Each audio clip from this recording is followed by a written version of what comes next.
그 긴장된 순간에 내가 에버튼의 수비진으로부터 공을 빼앗았을 때 내 앞에는 4명의 상대 선수들이 나의 길을 막고 있었다. 손흥민은 왼쪽에, 히샬리송은 오른쪽에 있었지만 그 순간 내 마음속에는 이 상황에서 기적을 만들어낼 수 있는 단 한 사람만이 떠올랐다. 그 누구도 아닌 손흥민이었다.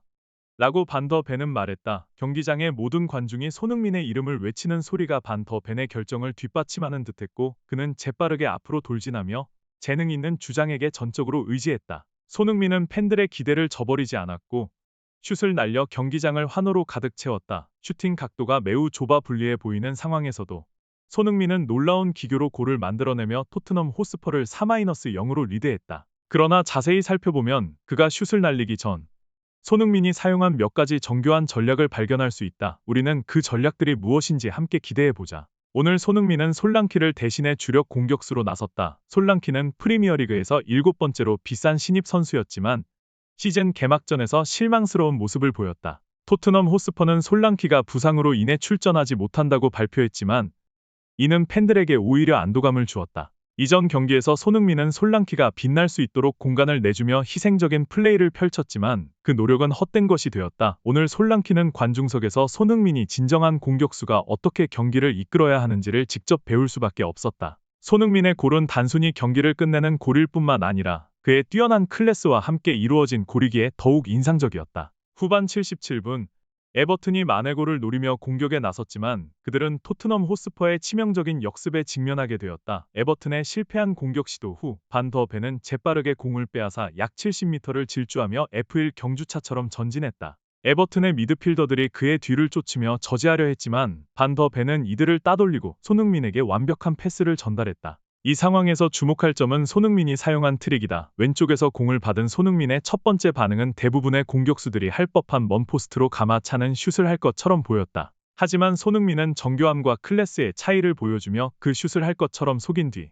멈추고 약간 주춤하며 비선호하는 발로 공을 밀었다. 이때 에버튼의 골키퍼와 수비수들은 자신들이 속았음을 깨달았지만 이미 늦었다. 슈팅 각도가 좁아진 상황에서도 손흥민은 정확하게 골키퍼의 다리 사이를 겨냥해 골을 성공시켰다. 그의 왼발로 쏜 슛은 완벽하게 정확했고 이는 아무도 막을 수 없는 골로 이어졌다. 축구 전문가 게리 네빌은 손흥민의 결정에 감탄하며 그것은 대담하면서도 계산된 결정이었다. 그런 상황에서 대부분의 공격수들은 먼 포스트를 겨냥할 것이다. 하지만 손흥민은 다른 이들이 생각하지 못한 일을 해냈다. 그는 골키퍼의 움직임을 완벽히 읽었고 가장 큰 빈틈이 골문이 아닌 골키퍼의 두 다리 사이에 있다는 것을 알아차렸다. 이것은 손흥민의 탁월한 시야와 침착함을 보여주는 장면이다 라고 평가했다. 제이미 캐러거도 이 의견에 동의하며 손흥민의 플레이는 남들과는 다를 뿐만 아니라 그만의 자신감과 클래스가 담겨 있다. 모든 것이 빠르게 진행되는 순간에도 손흥민은 충분히 침착해 골키퍼와 수비수들을 속였다. 이는 세계 최고의 선수들에게서만 볼 수 있는 순간이다. 그들은 단순해 보이는 상황을 인생에 남을 장면으로 만들어낸다 라고 덧붙였다.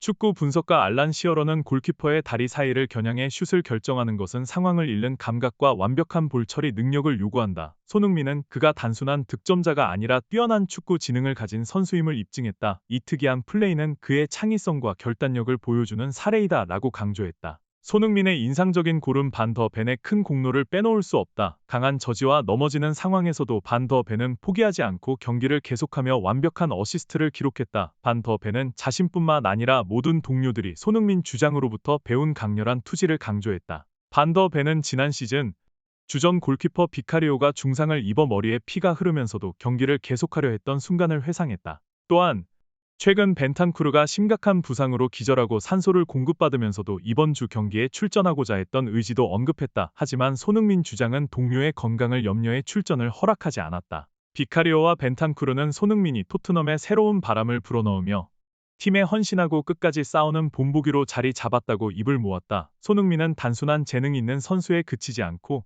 팀 전체에 영감을 주며 그들이 자신을 넘어서서 싸우도록 이끌고 있다. 오늘 경기에서 손흥민은 2골을 기록하며 빛났을 뿐만 아니라 토트넘 호스퍼의 전체적인 전술을 구축하는 데 중요한 역할을 했다. 그의 영향력을 더 깊이 이해하기 위해 우리는 경기 내내 손흥민의 기여를 구체적인 통계와 함께 분석해보자. 손흥민은 매우 유연하고 다양한 움직임을 보여주었으며 이는 그가 단순한 공격수로서뿐만 아니라 경기장 곳곳에서 활동했음을 의미한다. 통계에 따르면 손흥민은 총 10번의 박스 침투, 15번의 측면에서 중앙으로의 이동, 그리고 8번의 수비 지역으로 내려가 공을 배급하는 플레이를 펼쳤다. 이 숫자들은 그가 얼마나 활발히 활동했는지뿐만 아니라 경기의 흐름을 유지하고 통제하기 위해 얼마나 똑똑하게 위치를 선정했는지를 반영한다. 손흥민이 가져다주는 주요 요소 중 하나는 상대 수비진의 주목을 끌어당기는 능력이다. 경기 내내 최소 5차례 손흥민이 E-3명의 수비수에게 둘러싸였으며 이는 오도버트나 메디슨 같은 동료들에게 넓은 공간을 제공했다. 특히 손흥민은 4번의 중요한 패스를 기록했으며 그중 3번이 토트넘의 명확한 득점 기회로 이어졌다.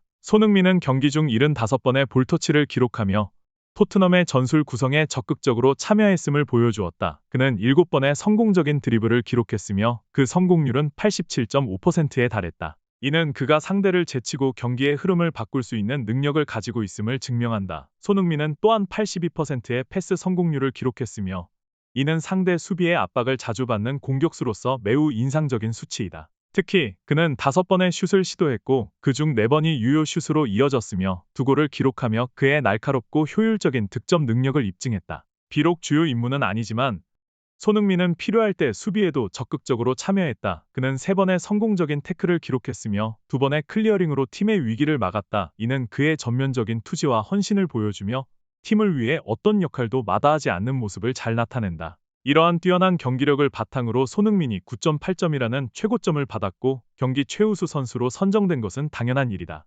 손흥민의 지능적인 움직임, 뛰어난 개인 기술, 그리고 강력한 투지 덕분에 그는 토트넘의 핵심적인 존재로 자리 잡았다. 다른 프리미어리그 공격수들과 비교했을 때 손흥민의 영향력은 단순한 득점 수에 그치지 않고 공격부터 수비, 전술 구성에서 중요한 역할을 맡고 있다. 손흥민은 단순히 뛰어난 공격수일 뿐만 아니라 토트넘을 이끄는 전면적인 리더이다. 그의 재능과 투지가 결합된 모습은 토트넘 호스퍼에서 그의 위대함을 더욱 부각시킨다. 오늘의 분석을 시청해 주셔서 감사합니다. 좋아요와 구독을 눌러주시면 더 많은 업데이트를 받으실 수 있습니다.